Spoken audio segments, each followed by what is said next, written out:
muy bien y muchas veces se los da en dosis altas, se los da inyectado y con una inyección duran 2, 3 semanas libres de molestias. Esto para el paciente es algo muy bueno, pero el médico nunca le explicó que podría ser dañino para su organismo si abusaba de él. Entonces el paciente se siente tan bien que la próxima vez que tenga la molestia, pues para qué va y le paga la consulta al médico, ya sabe cuál es la ampolleta que debe de comprar y solito se la pone.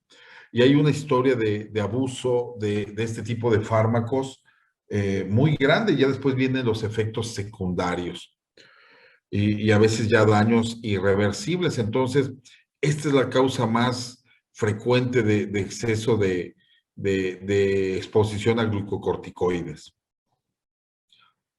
El doctor Cushing describió un síndrome que estaba constituido por obesidad del tronco, hipertensión arterial, fatiga fácil, debilidad. En las mujeres se presentaba amenorrea, hirsutismo.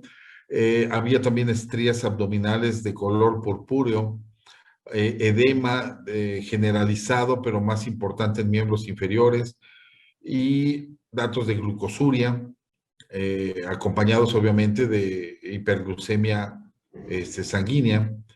Desarrollaban osteoporosis y un tumor basófilo de la hipófisis. Entonces, cuando hablamos de síndrome, nos referimos a un tumor, ¿sí? A nivel de la hipófisis. Ya cuando hablamos de enfermedad de Cushing, bueno, son todos los casos de exceso de cortisol. Independientemente de cuál sea la causa, todos los casos de síndrome de Cushing endógeno se deben al aumento de producción de cortisol, tanto síndrome como enfermedad. Son por aumento de la producción de cortisol. Vamos a ver en unas imágenes más adelante la diferencia entre una y otra, dependiendo de dónde se presente. La mayor parte de las veces la causa es una hiperplasia suprarrenal bilateral. Estamos hablando de cuando no es diatrogénico, lo más común es una hiperplasia suprarrenal bilateral debida a una hipersecreción de ACTH por parte de la hipófisis y a la producción ectópica de ACTH por un tumor no hipofisiario. Tumores a nivel de pulmón son muy frecuentes que haya una producción ectópica de ACTH. La incidencia es 3 veces más en mujeres que en hombres y el comienzo más frecuente es entre el tercer o cuarto decenio de la vida, o sea, mujeres jóvenes son las que desarrollan este tipo de problemas con más frecuencia. Entonces, cuando tenemos un síndrome de Cushing endógeno, tenemos que ver si es dependiente de ACTH o independiente de ACTH. El que es dependiente de ACTH es el más común, entre un 70 y un 75%. Y estamos hablando de un tumor a nivel de pituitaria, ¿sí? O adenohipófisis. Se trata de un microadenoma, la causa más común. Entre un 85 y 90% estamos hablando de tumores de menos de 1 centímetro y en un 6 a un 15% estamos hablando de un macroadenoma. Esto es tumores de más de 1 centímetro. Tenemos también el síndrome de secreción ectópica de ACTH, que puede ser únicamente de ACTH o el problema viene desde hipotálamo, que está liberando CRH o esta hormona liberadora de corticotropina, o ambos estén alterados. Y esto es por un tumor de células pequeñas de pulmón, un carcinoide bronquial o tímico, un feocromocitoma, un carcinoma medular de tiroides, tumores en los islotes pancreáticos, pero también algunas otras como leucemias, linfomas, melanomas, tumores de ovario, son los que se ha visto que pueden incrementar esta secreción ectópica de ACTH.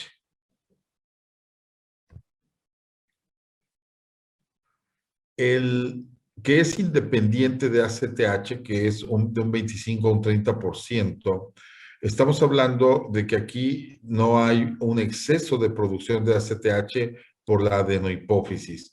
La adenohipófisis está secretando cantidades normales, pero aquí se está secretando mucho cortisol porque hay un tumor a nivel de la glándula suprarrenal, ¿sí? Un tumor adrenal o simplemente hay una hiperplasia adrenal macronodular o una displasia adrenal nodular primaria pigmentada, el complejo de carne, y este es un síndrome en donde se van a presentar los datos de hipercortisolismo, pero además se van a presentar paramixomas, esos son unos tumores que salen a nivel de piel, y son recidivantes, pueden salir en muchas partes del cuerpo, entonces es lo que se conoce como complejo de carne, o por receptores ilícitos adrenales apéptidos, como la luteinizante, ¿no? Hay una reacción cruzada y por eso se secreta este cortisol. Bien, en algunas series que se han llevado a cirugía se ha observado que la mayoría de los individuos con hipersecreción de ACTH presentan un microadenoma eh, pequeño, la definición es abajo de 1 centímetro, pero aquí estamos hablando del 50% de 5 milímetros o menos. O sea, son tumores muy, muy pequeños, pero no es raro o no se puede descartar la presencia de un macroadenoma o una hiperplasia difusa de las células corticotropas. Entonces se va a definir como enfermedad de Cushing a quien tiene un tumor a nivel hipofisiario productor de ACTH. El término síndrome de Cushing se refiere a todas las causas de exceso de cortisol. Así es como se define en la actualidad. Enfermedad de Cushing a quien tiene un tumor hipofisiario productor de ACTH, y síndrome de Cushing a todas las causas de exceso de cortisol, ya sea un tumor productor de ACTH exógeno, como vimos los de tumor o de ovario o cualquier otro, un tumor o tratamiento, tratamiento no, tumor o hiperplasia de glándulas suprarrenales, o el iatrogénico, tratamiento con exceso de glucocorticoides. A eso es lo que en la actualidad le vamos a llamar síndrome de Cushing, y enfermedad al original descrito, que era con un tumor a nivel de adenohipófisis. Bien, entonces aquí tenemos que lo vamos a dividir, este exceso de glucocorticoides, de origen exógeno, cuando se dio un tratamiento, como el caso que les contaba, alguien que tiene dolor en articulaciones y se les da glucocorticoide para desinflamar. Entonces, esa es una causa iatrogénica, ectópica. Y el endógeno, hay una hiperproducción de la corteza suprarrenal de glucocorticoides, de cortisol específicamente. Que hay una hiperproducción de esta corteza suprarrenal, tenemos que analizar por qué está produciendo mayor cantidad. Una, la más común, es porque hay una enfermedad de Cushing, un 70%, hay un tumor hipofisiario, hay un tumor en la adenohipófisis que está produciendo ACTH, y este va a la glándula suprarrenal para estimular la producción de cortisol. Eso es lo más común. Tenemos lo que es el síndrome de Cushing ectópico, en donde también hay una producción excesiva de CTH, pero esta no viene de la adenohipófisis, como en el caso de esta enfermedad de Cushing. En este caso es una producción ectópica por tumores, ya sea de pulmón, carcinoides, de los islotes pancreáticos, de tiroides, etcétera. O bien puede ser que no exista un exceso de ACTH, la adenohipófisis está produciendo lo normal y no hay una producción ectópica. Entonces aquí se llama síndrome de Cushing suprarrenal, porque el problema está propiamente en la glándula. No hay una ACTH que esté sobreestimulando a la glándula a trabajar, sino que la glándula por sí sola secreta mucho cortisol debido a un tumor suprarrenal, que puede ser un adenoma o un carcinoma, o bien no hay tumor, pero sí hay una hiperplasia, hay un engrosamiento de esa corteza suprarrenal y eso es lo que va a producir un exceso de cortisol. En este cuadro podemos ver muy bien cómo se comportan las diferentes regulaciones. En esta parte de la izquierda, aquí tenemos la enfermedad de Cushing, que es un tumor a nivel hipofisiario que produce ACTH. Aquí lo tenemos, tumor hipofisiario. Este tumor hipofisiario va a producir una gran cantidad de ACTH que va a estimular a la glándula suprarrenal y por lo tanto va a producir una gran cantidad de cortisol. Este cortisol, en teoría, debería de actuar aquí a nivel de adenohipófisis para disminuir la ACTH. Y también debería de actuar acá en hipotálamo. En hipotálamo sí actúa, entonces el hipotálamo disminuye la producción de CRH. Tenemos, por eso la flecha aquí está delgadita, porque hay muy poca producción de CRH por parte del hipotálamo, porque este sí responde al feedback negativo que genera aquí el cortisol. Aquí no, la adenohipófisis, aunque tiene la retroalimentación por un exceso de cortisol, no frena la producción de CTH porque es un tumor y este tumor no es regulado por el cortisol. Este tumor se comporta de manera independiente al resto del tejido, entonces por sí solo está produciendo una gran cantidad de ACTH. Ese es el primer caso. Aquí, en este caso, tenemos, en este de en medio, un exceso de ACTH por una secreción ectópica, un tumor en cualquiera de las partes que ya hemos visto. Entonces, este es el tumor, es el encargado de producir ACTH, este actúa a nivel de las glándulas suprarrenales y va a haber un exceso de cortisol. Pero como aquí tanto el hipotálamo como la hipófisis sí responden bien a este feedback negativo del cortisol, entonces tenemos poca cantidad de CRH y la hipófisis también tiene muy poca producción de ACTH. Pero aquí sigue habiendo mucha ACTH porque esta no viene de la hipófisis, sino del tumor. Y en el último de los casos tenemos un tumor a nivel de glándula suprarrenal que va a tener un exceso en la producción de cortisol. El feedback se lleva bien a nivel de hipotálamo y de hipófisis, por lo tanto tenemos poca cantidad de CRH y poca cantidad de ACTH. Pero por este tumor que no responde a la regulación de ACTH, sino es independiente, va a producir una gran cantidad de cortisol. De tal manera que cuando yo tengo un paciente con estas condiciones y tengo una medición que me genera un exceso de cortisol, tengo que medir ACTH para ver si esta está elevada. Si está elevada, entonces voy a pensar o que hay un tumor en la adenohipófisis o hay un tumor ectópico que va a secretar ACTH. Si la ACTH es baja, entonces voy a pensar que el problema no viene a nivel central, sino que el problema está únicamente en la glándula suprarrenal. Bueno, ¿y qué clínica vamos a encontrar? ¿Qué datos son los que van a presentar los pacientes? Una obesidad del tronco, básicamente, son extremidades muy delgadas, con el tronco muy, muy grueso, es una obesidad central, mayor acumulación de grasa a nivel peritoneo, de mediastino, en cara también, cuello y abdomen. Lo que conocemos como fascia de luna llena, con una jiba dorsal, que es un depósito de grasa importante, y las almohadillas supraclaviculares, no va a estar el hueco a nivel supraclavicular, sino va a estar lleno de grasa. En piel hay una atrofia, es lo que más predomina, atrofia, pero también puede haber eritema facial central.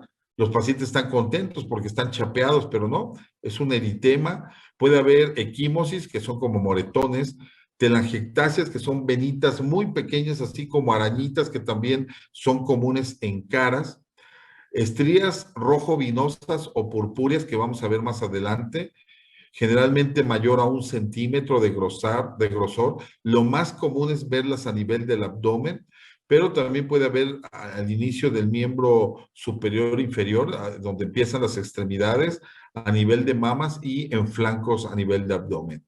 Un acné muy característico, un acné eritematoso, dermatitis perioral y acantosis nigricans, que es esta coloración oscura en los pliegues articulares.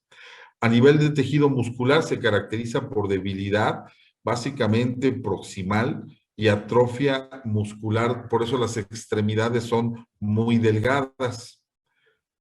A nivel metabólico hay intolerancia a los carbohidratos, ¿sí? Es una hormona antagónica de la acción de la insulina, por lo tanto va a haber mucha resistencia a la insulina y puede haber intolerancia a los carbohidratos en un 30-60%.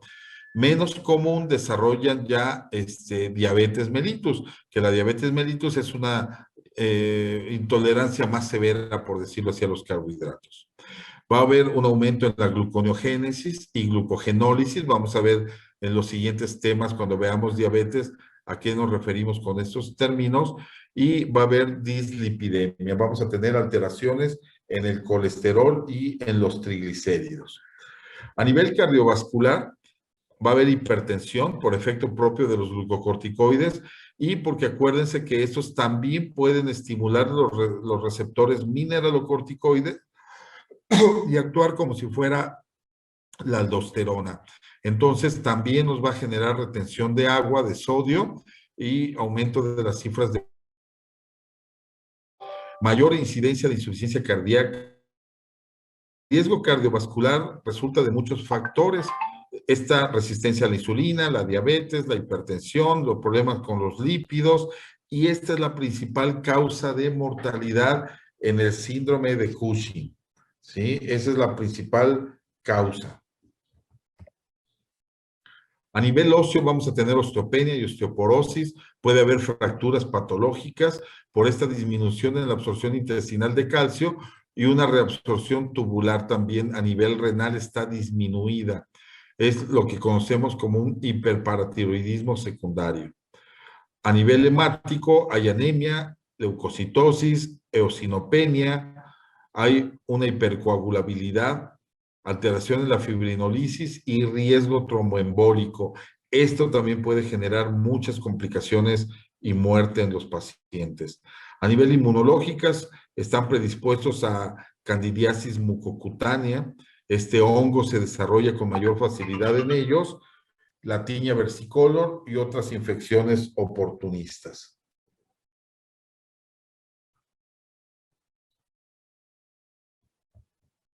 Bien. Como ven, puede haber alteraciones a diferentes niveles. El sistema nervioso central y psicológico no es la definición, no es la excepción. Puede haber un déficit cognitivo, alteraciones en el sueño y la memoria. Yo creo que aquí el déficit cognitivo va siendo progresivo y los puede llevar a estados muy avanzados. La depresión es un porcentaje muy alto, pero también pueden desarrollar psicosis, irritabilidad, paranoia, incluso tienen tendencia suicida. A nivel endocrino va a haber un hipogonadismo hipogonadotrófico, porque inhibe la hormona liberadora de hormona luteinizante, alteraciones en el ciclo menstrual, disminución de la libido, disfunción sexual, supresión del eje tiroideo, hiperandrogenismo, con acné e hirsutismo, y a nivel ocular, glaucoma y cataratas.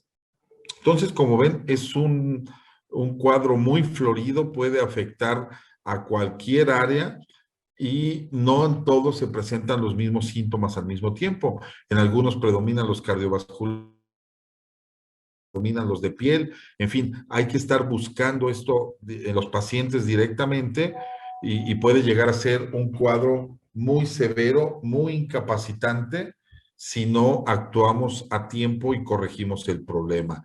Entonces, para definir lo común de los síntomas, los primeros 5 son los más común. El hábito corporal típico, lo que les decía yo, extremidades muy delgadas con obesidad central. Eso es típico, obviamente el aumento de peso, la fatiga y debilidad hipertensión arterial y este hirsutismo y cara de luna llena, yo diría, son lo más característico de la enfermedad. Y de ahí seguirían las estrías cutáneas violáceas. Eso es lo más común que vamos a ver en este tipo de pacientes. Y este es el tipo de estrías que se ven, este color violáceo, estrías gruesas. Y bien, ya que tenemos el cuadro clínico, sospechamos de esta patología, tenemos que ver cómo hacer el diagnóstico. Entonces, primero, detectarlo, ¿sí? Esto es, ¿qué es diagnóstico de detección? Establecer que tenemos exceso de cortisol. Es lo primero que tenemos que hacer. Y después un diagnóstico etiológico. ¿Por qué es ese exceso de cortisol? ¿Es un problema a nivel de suprarrenales o es un problema a nivel central, a nivel de adenohipófisis, o es una secreción ectópica? Entonces, vamos a tener varias pruebas. Medición de cortisol libre urinario en orina de 24 horas, el test de Nugget y de Lidl, que vamos a ver más adelante cómo se hacen, o establecer el ritmo circadiano de cortisol. Entonces, vamos a recolectar la orina de 24 horas y esto nos va a decir la secreción íntegra de cortisol durante las 24 horas. El valor normal es de 80 a 120.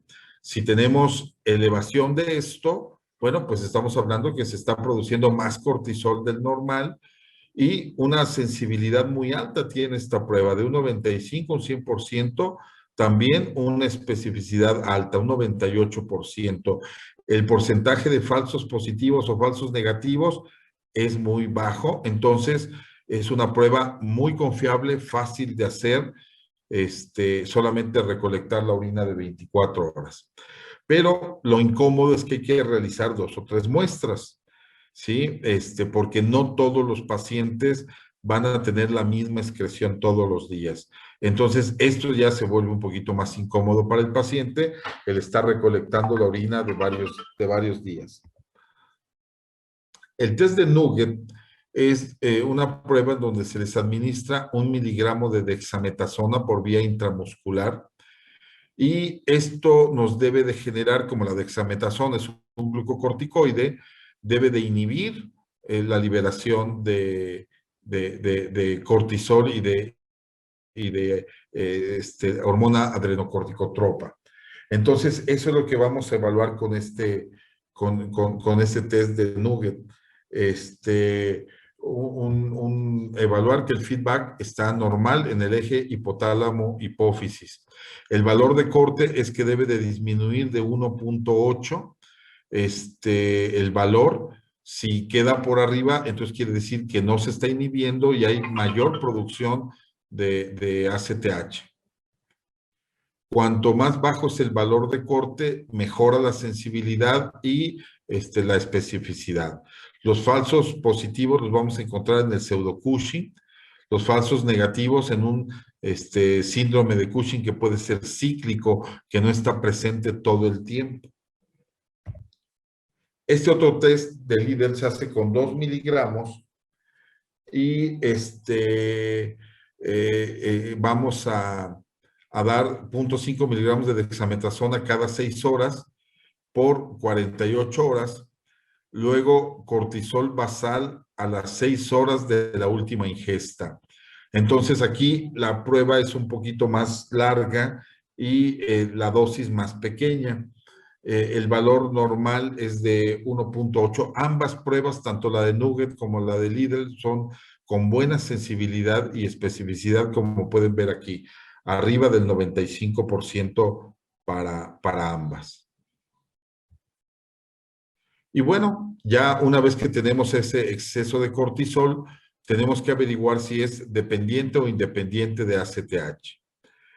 Y si es dependiente de ACTH, si esta ACTH viene de la hipófisis o tiene un origen ectópico, viene de una tumoración. Bien, esto lo vamos a hacer pues midiendo la ACTH. Es así de simple. Ya que tenemos un exceso de cortisol, vamos a medir la ACTH y entonces ya podremos saber si esta está elevada, entonces quiere decir que es dependiente de ACTH y debemos de enfocar nuestros estudios hacia la adenohipófisis con una resonancia magnética para buscar la presencia de una tumoración.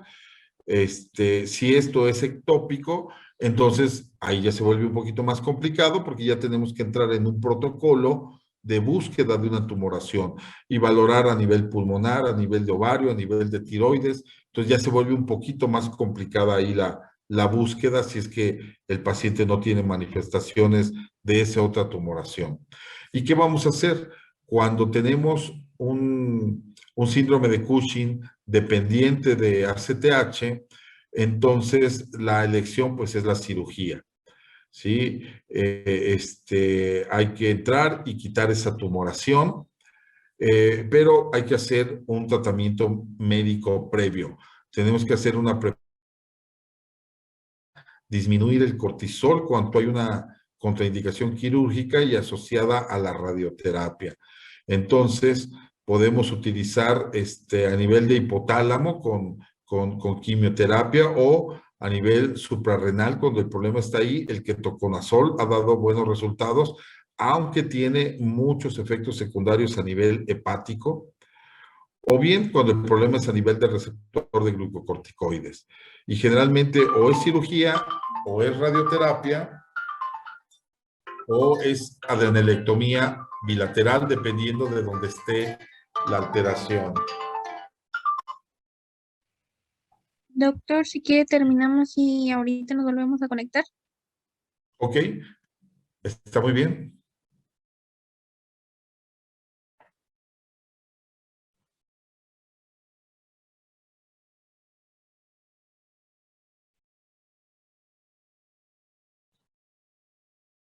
Bien, ¿ahí me escuchan? ¿Están viendo mi pantalla? Sí, doctor. Ok.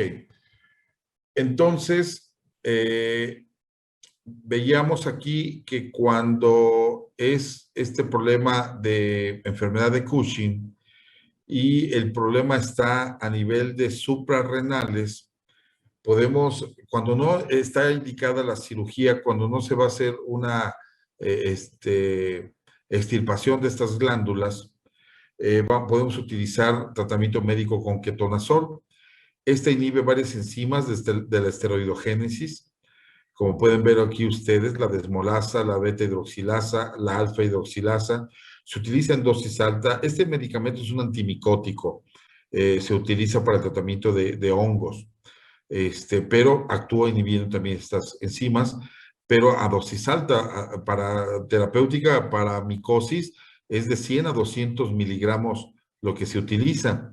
Y aquí vean ustedes, es de 400 a 1200 miligramos al día, por lo cual nos puede dar efectos colaterales como hepatotoxicidad, náusea, vómito, prurito, cefalea, ginecomastia y disminución de la libido, que muchos de esos también se presentan con el síndrome de Cushing. Entonces, va a ser difícil establecer si es por el ketoconazol o es por la misma patología de base. Cuando es un adenoma, un tumor a nivel de las glándulas suprarrenales, tenemos en cuenta la alta frecuencia de adenomas no funcionantes o incidentalomas, así le vamos a llamar, cuando en algún estudio sale esta tumoración, pero realmente no está produciendo gran cantidad de cortisol. Pueden estar presentes incluso en el 2% de la población, que es algo muy frecuente. Entonces, cuando tú haces un estudio, un ultrasonido por alguna otra razón a nivel de abdomen, y te dicen, oye, está aumentada la glándula suprarrenal y ves una tumoración ahí, no hay síntomas porque no está funcionante. Esa tumoración no está produciendo cortisol, pero se puede presentar frecuentemente y a eso se le llama un incidentaloma. Las metástasis adrenales en pacientes que tienen carcinoma, sobre todo de pulmón, mama, riñón y colon, estos sí pueden dar metástasis a nivel de glándulas suprarrenales y también pueden en la producción de cortisol. Bien, este adenoma adrenal representa 10 a 20% de todos los Cushings O sea que no es tan poca la cantidad. Más frecuente en mujeres que en hombres y aquí se presenta entre los 30 y los 50 años. El origen es monoclonal, genético, generalmente secretan cortisol y es el cuadro más benigno porque tienen un comienzo insidioso. No es un exceso tan severo de cortisol, sino que aquí puede ser más leve la elevación, intermitente, no es tan constante como cuando tenemos un exceso de ACTH, en donde el estímulo es constante y se están produciendo grandes cantidades de cortisol. A veces esto cuesta mucho trabajo poder determinarlo. A veces hay que hacer un cateterismo, se mete por la ingle o por la arteria, ahí se mete una guía que va hasta estas glándulas y a veces tienen que tomar muestras directamente de la vena que sale de esta glándula para poder determinar niveles altos de cortisol, porque el origen a veces es muy insidioso. Y bueno, una vez que lo determinamos y ya lo establecemos, pues hay que quitar quirúrgicamente la glándula suprarrenal de un solo lado. El porcentaje de curación es cercano al 100%. Si tenemos ahí una tumoración que está produciendo cortisol y la quitamos, pues ya prácticamente desaparece el problema. Pero después de la cirugía podemos dar tratamiento sustitutivo con glucocorticoides porque ahora nos van a hacer falta, ¿sí? Y tenemos que iniciarlos hasta recuperar el eje córtico-tropo con la otra glándula que quedó, ¿verdad? Entonces, es un tratamiento transitorio con glucocorticoides. Cuando tenemos una hiperplasia suprarrenal macronodular, aquí esta sí la vamos a vincular con niveles elevados de ACTH en forma crónica, con formación de nódulos que pueden autonomizarse. Esto es, primero el nódulo está respondiendo a la ACTH. Hay mucha ACTH y el nódulo está produciendo una gran cantidad de cortisol. Pero si se normalizan los niveles de ACTH, este nódulo ya es autónomo, ya por sí solo, sin necesidad de ningún otro estímulo, va a estar liberando gran cantidad de cortisol. Cuando esto sucede, entonces aquí ya se va a quitar las glándulas suprarrenales, pero de ambos lados. Entonces, este es ya un manejo que se tiene que dar en forma crónica con glucocorticoides, sobre todo cuando el paciente está sometido a estrés. Esto es que tiene un manejo en la unidad de terapia intensiva o tiene una cirugía. ¿Por qué? Porque si no lo podemos llevar a un coma a estos tipos de pacientes. Habitualmente, en estos casos, los manejamos con hidrocortisona por vía intravenosa, muy importante cuando a un paciente se le da un tratamiento de adrenalectomía bilateral, entonces tenemos que decirle que si está en un evento agudo, tiene que manejar hidrocortisona para poder manejar los niveles de glucocorticoides que se requieran.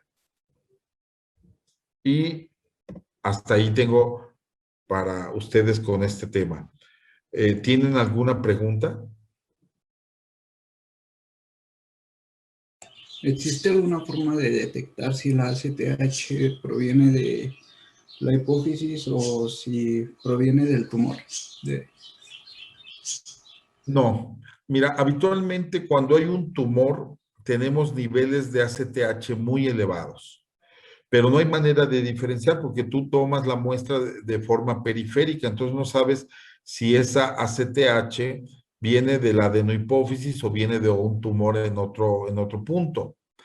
Entonces no lo puedes saber, pero habitualmente cuando los niveles son muy altos, generalmente ya debes de pensar en un tumor de la adenohipófisis.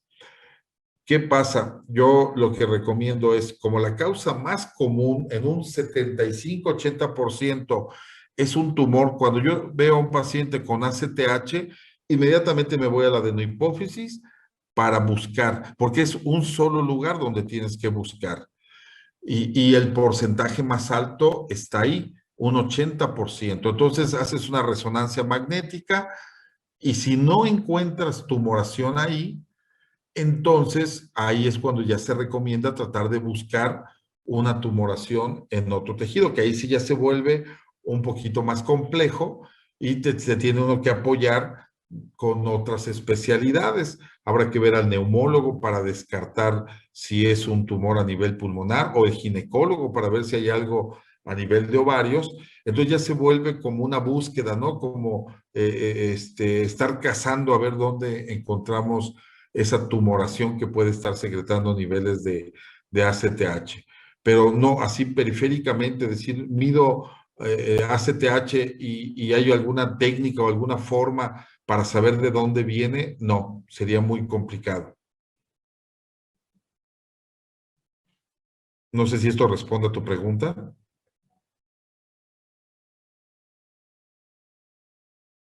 Sí, doctor. Gracias. Okay. ¿Tienen alguna otra pregunta?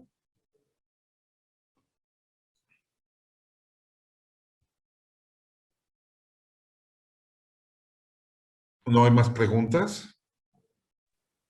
Creo que no, doctor. No, doctor, ya no hay. Ok, bueno, yo había quedado con ustedes de ver 2 temas hoy, pero me acaban de mandar ahorita aquí un mensaje. Voy a tener una junta. Entonces yo creo que mañana, no, ya me pongo de acuerdo después con ustedes. No sé, yo creo que mañana no voy a poder. Mañana, ¿qué día es? Mañana es Miércoles. Miércoles. miércoles. No, yo creo que sería hasta jueves y viernes a ver si podemos programar clase.